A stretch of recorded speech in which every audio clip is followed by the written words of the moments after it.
ദേവന്മാരും ഒരു ഭാഗത്ത് പിടിച്ചു, അസുരന്മാരോട് മറുഭാഗം പിടിച്ചോളാൻ പറഞ്ഞു. അങ്ങോട്ടും ഇങ്ങോട്ടും വലിച്ചു. അങ്ങനെയാണല്ലോ പാലാഴി മഥനം. ഈ പർവ്വതം കെട്ടിൽ നിന്നഴുകി താഴേക്ക് പോയി. അപ്പോൾ ഭഗവാൻ കൂർമ്മമൂർത്തിയായിട്ട് അത് മണ്ണിൽ ചെന്ന് ഉറക്കണതിന് മുമ്പേ അവിടെ വന്നു, ഉയർത്തിക്കൊണ്ടുവന്നു തൻ്റെ പുറന്തോടിൻ്റെ മുകളിൽ. മഥനമൊക്കെ ഭംഗിയായിട്ട് നടന്നു.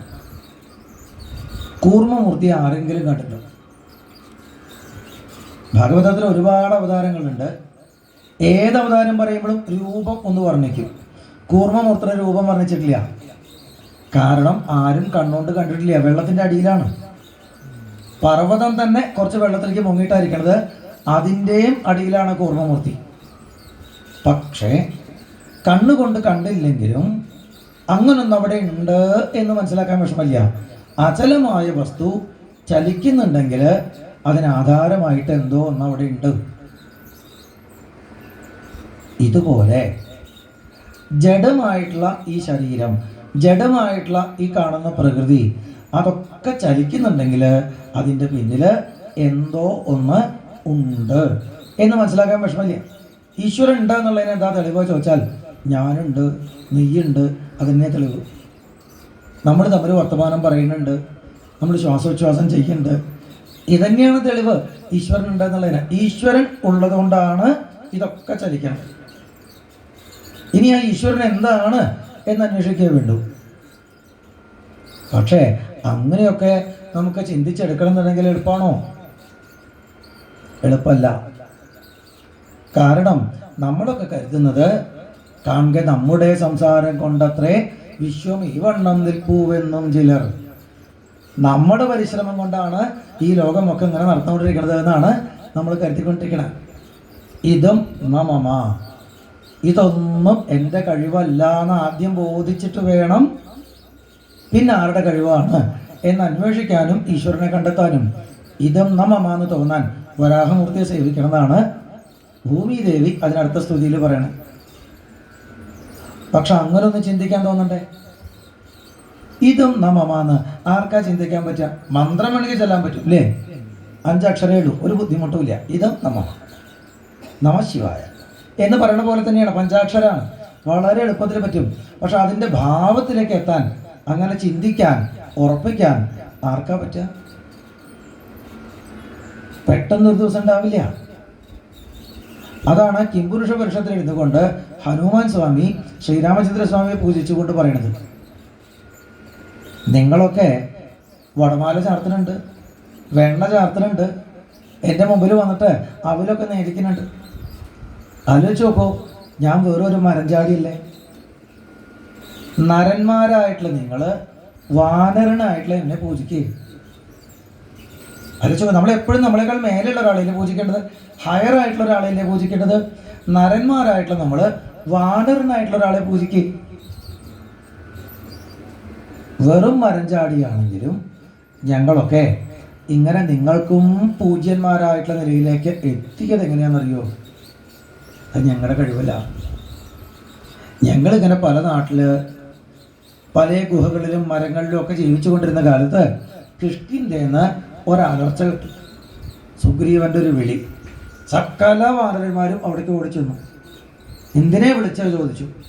അപ്പോൾ പറഞ്ഞു, രാമന് സുഖം കൊടുക്കാനാണ്. രാമനോ? അതാരാ? ചെന്ന് കണ്ടപ്പോൾ വെറുതെ അല്ലാട്ടോ രാമൻ എന്ന് പേരിട്ടിരിക്കുന്നത്. കാണുന്ന മാത്രയിൽ നമ്മുടെയൊക്കെ ഹൃദയത്തെ രമിപ്പിക്കുന്നവനാണ്. പക്ഷേ രാമൻ്റെ മുഖത്ത് പ്രസാദമില്ല, അവൻ ദുഃഖത്തിലാണ്. അങ്ങനെ നമ്മളെ സന്തോഷിപ്പിച്ചുകൊണ്ടിരിക്കുന്ന ഒരാൾക്ക് ദുഃഖമുണ്ടെങ്കിൽ അത് തീർത്തു കൊടുക്കട്ടെ എന്ന് തോന്നി വാനരന്മാർക്ക് അതിനുള്ള വഴിയുണ്ടല്ലോ. പല്ലിളിച്ച് കാണിക്കുക, തലകുത്തി മറിയുക, പല ചേഷ്ടകളും കാണിക്കാം ഒരാളെ ചിരിപ്പിക്കാൻ. പക്ഷെ അതുകൊണ്ടൊന്നും രാമൻ ചിരിച്ചില്ല. അപ്പോഴാണ് രാമൻ്റെ ദുഃഖത്തിൻ്റെ കാരണം എന്താണ് എന്ന് അന്വേഷിക്കുന്നത്. സീതയെ നഷ്ടപ്പെട്ടതാണത്രേ. എങ്കിൽ നമ്മൾ സീതയെ കൊണ്ടുവന്ന് കൊടുക്കും. രാമൻ്റെ മുഖം പുഞ്ചിരിച്ച് കാണണം. അതിന് നമ്മൾ എന്തും ചെയ്യും. വാനരന്മാരെല്ലാവരും കൂടെ ഉറപ്പിച്ചു. അങ്ങനെയാണ് അവർക്ക് സമുദ്രതരണം ചെയ്യാനും ലങ്കാപുരി മർദ്ദനം ചെയ്യാനും ഒക്കെ സാധിച്ചത്. രാമൻ അവരുടെ ജീവിതത്തിലേക്ക് വന്നില്ലായിരുന്നെങ്കിൽ ഇടപെട്ടില്ലായിരുന്നെങ്കിൽ അവര് അന്നത്തെ പോലെ തന്നെ ഇന്നും തുടർന്നേനെ. അങ്ങനെ ഈശ്വരൻ്റെ ഒരു ഇടപെടൽ ഉണ്ടാവാതെ നമ്മൾക്ക് ഒരു മാറ്റവും ഉണ്ടാവില്ല. ആധ്യാത്മികമായിട്ടുള്ള യോഗ നിലയിൽ ഇരിക്കുന്നത് പോട്ടെ, ഇതൊന്നും നമ്മുടെ കഴിവല്ല എന്ന് ചിന്തിക്കാൻ പോലും ഈശ്വരൻ നിശ്ചയിക്കാതെ കണ്ട് നമുക്ക് പറ്റില്ല. നമ്മൾ അത് മനസ്സിലാക്കിയിട്ട് പരിപൂർണമായിട്ടും ഭഗവാന് സമർപ്പിക്കുകയാണ് നമ്മളെ തന്നെ. ഭഗവാനെ, അവിടുന്ന് കരുതാതെ ഞങ്ങൾക്ക് ഒന്നും ചെയ്യാൻ പറ്റില്ല. ഇതം ഹി യോഗേശ്വര യോഗ നൈപുണം ഹിരണ്യഗർഭോ ഭഗവാൻ ജഗാതയത് യദന്തകാലേ തു നിർഗുണേ മനോഭക്തിയാദീതോ ജിതദുഷ്കളേവരഃ. യോഗമാർഗത്തിൽ പോവുക എന്ന് പറഞ്ഞാൽ എന്താ? അവസാന സമയമാകുമ്പോൾ നിർഗുണ ബ്രഹ്മത്തിലേക്ക്, സച്ചിദാനന്ദത്തിലേക്ക് ഭക്തിയോടെ മനസ്സിനെ ചേർത്ത് വെച്ച് ദുഷ്ടമായിട്ടുള്ള കളയപരത്തെ ഉപേക്ഷിക്കും. പക്ഷേ അതൊന്നും ഒരാൾക്ക് പറ്റില്ല. കേൾക്കാനേ പറ്റുള്ളൂ, പറയാനേ പറ്റുള്ളൂ, ചെയ്യാൻ പറ്റില്ല. എന്തുകൊണ്ട്?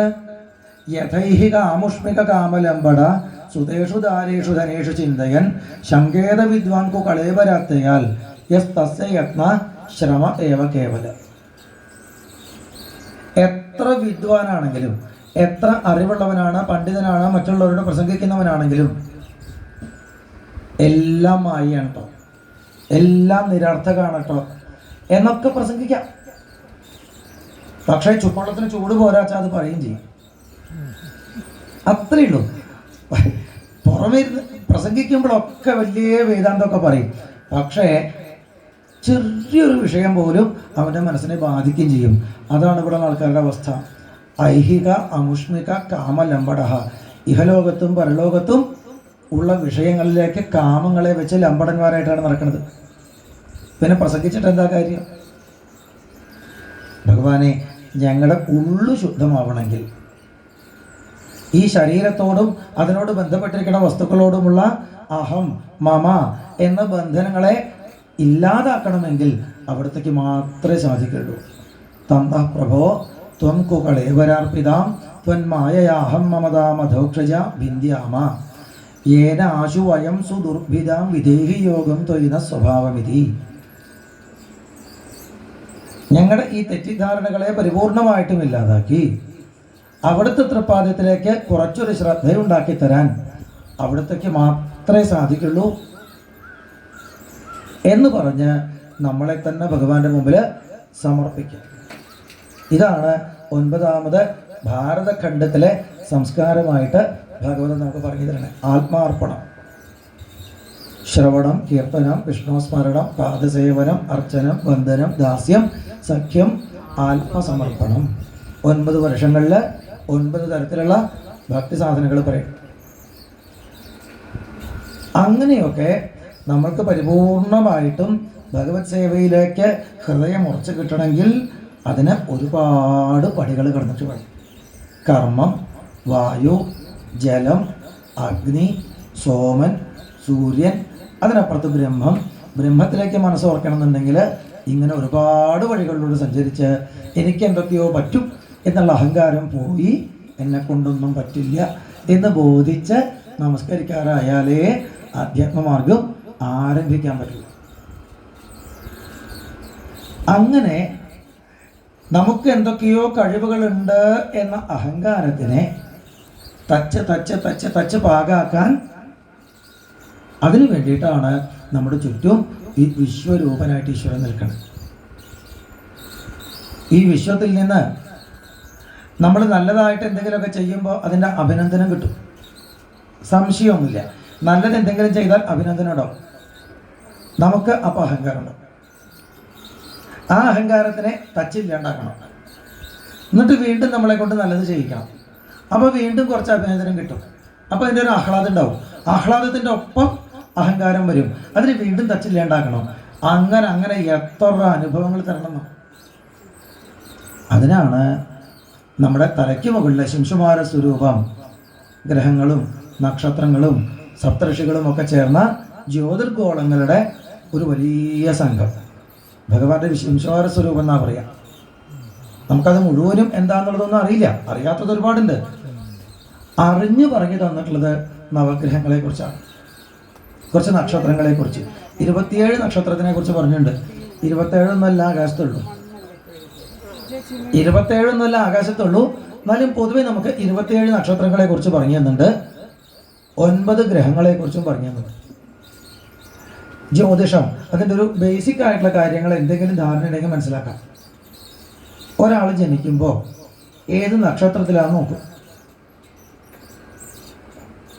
ആ നക്ഷത്രം ഉദിച്ചിട്ട് ഇനി എത്ര സമയം അസ്തമിക്കാൻ ബാക്കിയുണ്ട്, എപ്പോഴാണ് ഇയാൾ ജനിച്ചത് സമയം കണക്കാക്കിയാൽ അതനുസരിച്ച് ഇയാൾക്ക് ഇനി ആദ്യത്തെ ദശ ഏതാണ് അനുഭവിക്കാനുള്ളത്.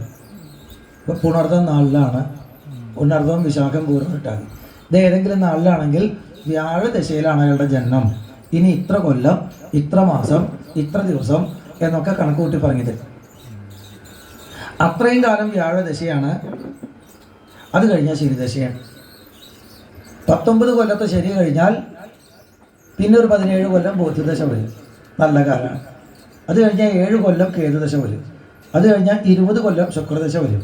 ഇതൊക്കെ ഇങ്ങനെ മാറി മാറി വന്നുകൊണ്ടിരിക്കും. ദശാകാലങ്ങളെല്ലാം മുഴുവൻ നല്ലതാണെന്ന് പറയാൻ പറ്റില്ല. അപ്പം ശനിദശ 19 കൊല്ലവും മോശമാണ്, അങ്ങനെയില്ല. അതിൽ തന്നെ മറ്റ് ഗ്രഹങ്ങളുടെ അപഹാരങ്ങളുണ്ട്, ഛിദ്രങ്ങളുണ്ട്, അങ്ങനെ അങ്ങനെ അങ്ങനെ കണക്ക് കൂട്ടാറുണ്ട്.